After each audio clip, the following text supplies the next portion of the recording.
Très heureuse, comme d'hab, de vous retrouver ce vendredi pour un nouvel épisode. Je vous rassure, plus court que celui de la semaine dernière sur les relations presse. En plus, il fait beau au moment où j'enregistre. C'est le printemps, tout va bien et j'espère que vous vous portez bien aussi. Cette semaine, j'avais envie de vous proposer quelque chose de léger et de vous partager en quelques minutes mon petit coup de cœur pour le dernier livre de Julia Vignali. Je vais essayer de ne pas écorcher son nom. Adieu, bordel, comment gagner du temps, de l'argent et des moments de bonheur, qui vient de paraître chez Flammarion. Bon, alors, autant vous dire tout de suite, moi d'abord, Julia Vignali, je l'adore. C'est l'incarnation même de la joie de vivre. Elle est pétillante, elle me fait rire presque chaque matin sur Télématin. Et oui, petit aparté, je regarde Télématin le matin, vous saurez tout. Donc, elle arrive à me faire rire, alors même que de mon côté, je suis face à mon thé vert, le regard vitreux, en train d'essayer de décoincer, de me réveiller, les cheveux hirsutes et les poches sous les yeux. J'adore ses remarques décalées, ses petites vannes et même son culot, parfois.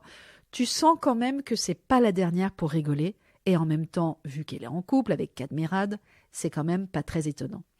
Et par ailleurs, Julia co-anime Télématin, donc ça vous le savez, sur France 2, aux côtés de Thomas Soto, à partir de 6h30. Mais elle anime également dans la foulée, de 11h à midi, une quotidienne en direct sur Europe 1, aux côtés de Mélanie Gomez, une émission donc, qui s'appelle Bien fait pour vous, une émission dédiée au bien-être et au mieux vivre. Mais donc revenons à nos moutons et parlons justement de son livre « Adieu, bordel ». Quand je suis tombée sur son livre en librairie, un peu par hasard, faut dire que je fréquente souvent les librairies, j'ai été surprise vraiment parce que en fait je ne m'attendais pas à ce qu'une personne connue finalement publie un livre sur le home organizing, mais comme elle le souligne dans une interview qu'elle a donnée dans le magazine Elle, Adieu bordel, c'est pas un livre sur le rangement, mais c'est plutôt, selon elle, effectivement, une compilation d'astuces. Et c'est ce que j'ai bien aimé dans ce livre. Julia Vignali nous partage sa propre expérience, un petit peu finalement comme une bonne copine le ferait, et elle ne se positionne pas évidemment comme une professionnelle. Et d'ailleurs, pour la petite histoire, elle fait référence à plusieurs reprises dans le livre au coach en rangement, et plus particulièrement aux professionnels de l'organisation dans son livre.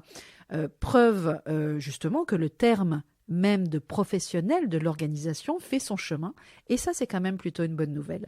Alors je la cite, page 21, à chaque méthode de rangement ses spécificités, à chaque coach sa particularité.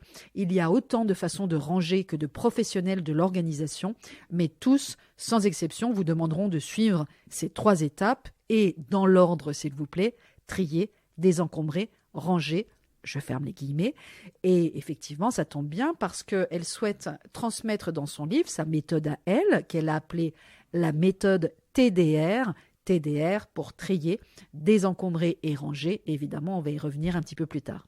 Alors, évidemment, rien de nouveau quand même sous le soleil pour les professionnels que nous sommes, mais le fait que le message, ou même la méthode finalement, soit porté par une personne connue, ça a quand même le mérite d'atteindre plus de monde et de toucher le très grand public, le public de masse finalement, et donc de mettre à la fois la méthodo mais aussi les bienfaits de nos prestations à portée du plus grand nombre, et ça aussi, c'est quand même une bonne nouvelle pour le métier. Julia, elle se définit elle-même, dès l'introduction d'ailleurs, comme faisant partie des filles hyper organisées. Elle revendique haut et fort sa passion, et je la cite là encore, du rangement, de l'organisation et de l'anticipation.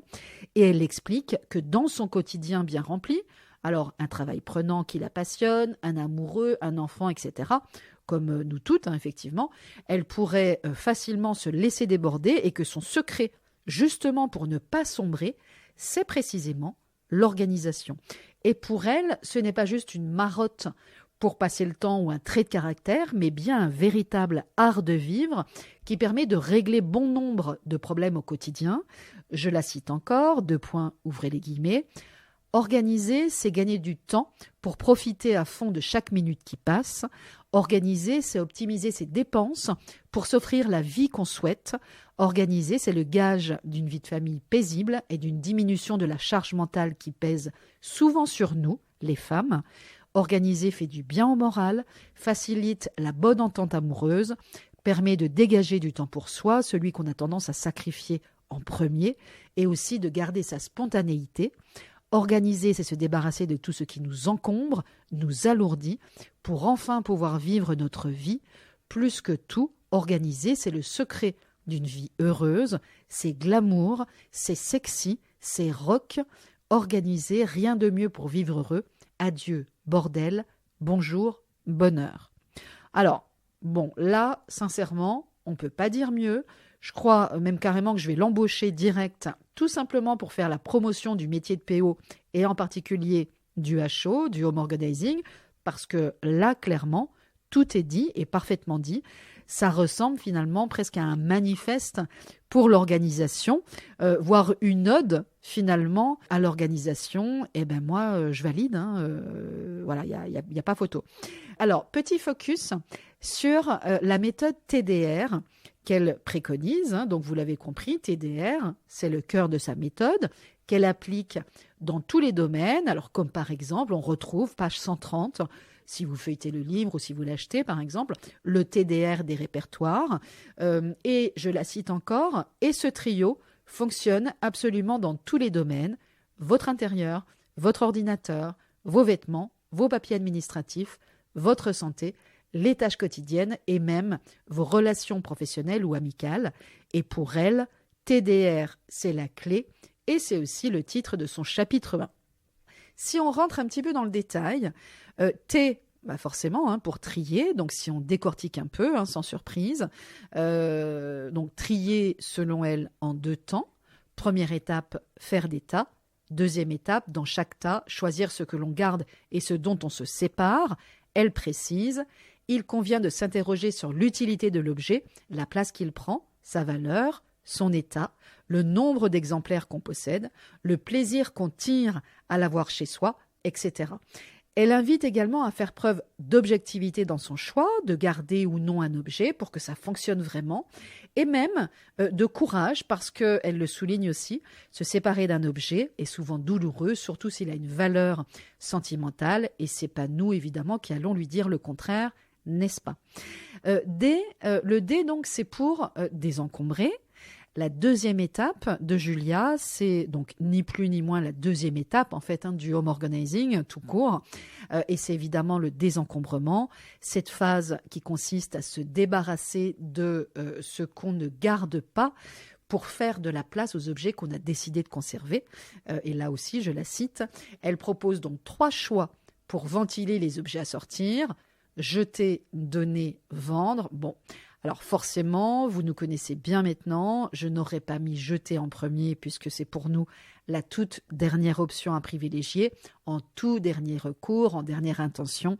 Il manque évidemment l'option à recycler, voire même à réparer, mais on ne va pas rentrer dans le détail ici, on vous renvoie à nos différents épisodes sur le sujet et évidemment au livrable qu'on a conçu sur un désencombrement plus respectueux de l'environnement avec l'ADEME dans le cadre de l'opération aux échangés, et notamment le guide à destination des home organizers que j'ai eu la chance, l'honneur, voilà c'est le mot que je cherchais, l'honneur de rédiger pour l'ADEME, un guide qui s'appelle Home Organizer, sensibiliser vos clients à une consommation plus responsable et plus sobre, dans lequel on vous dit tout sur le sujet. Je vous mettrai aussi le lien pour le télécharger dans la description de l'épisode.